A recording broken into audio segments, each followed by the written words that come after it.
Hi guys, this is Juan Navarrete from Mexico, and I'm recording in YouTube a video of my money story. I hope you like it.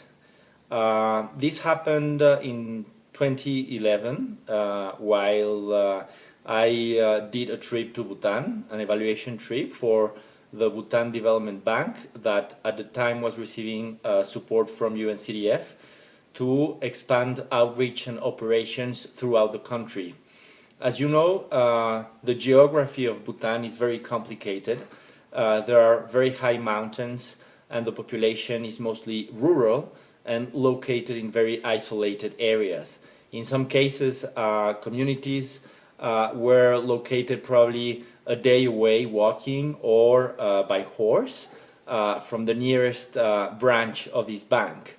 In the context of this project, the bank was doing a very great effort to try to send bank officials to rural communities to provide savings and credit services, which implied for these employees to actually get cash and travel throughout the country with cash for days, with all the implications in terms of operational and liquidity risk involved. But anyways, it was a great effort of financial inclusion. I was lucky enough to make a trip with some of the people from the bank to one of these communities. And when we arrived there, I had the opportunity to make an interview to an old lady who happened to have lost about half of her savings the previous month, of her life savings. She had been keeping banknotes hidden inside a wall for decades. And it so happened that rats ate about half of the savings that she had accumulated throughout many years. So, of course, this lady was very distressed. She was old and she was a person from the bottom of the income pyramid. And yet she was very happy to have the bank officials there to open for her a bank account that would prevent such incidents to happen again. So this triggered in my mind, when we were returning to the capital after this trip, a lot of thoughts about digital money, of course, and also about the very same project that I was evaluating, because at the time this project was not conceiving any type of mobile banking technologies to provide services in a digital way, but actually having bank officials going every now and then and facing, as I said, all sorts of risks and problems and operational costs to try to cater to the needs of these people. So I was a bit depressed and actually thinking that this effort somehow, if there was no mobile technology involved, would be not really having a very big impact among these populations. But then in the end, when I was in the capital, I had to stay for a few more days to carry on with my assessment.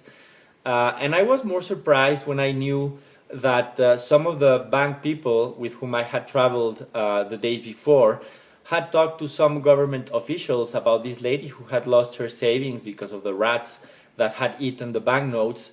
And they actually talked to the government agency that is in charge of the gross national happiness policy and gross national happiness estimation. Probably some of you don't know that Bhutan is the only country in the world that takes into account happiness as a variable in estimating how rich the country is. So it's actually not only a matter of production and money and these kind of variables that we economists are used to when we talk about how rich a country is, but also happiness.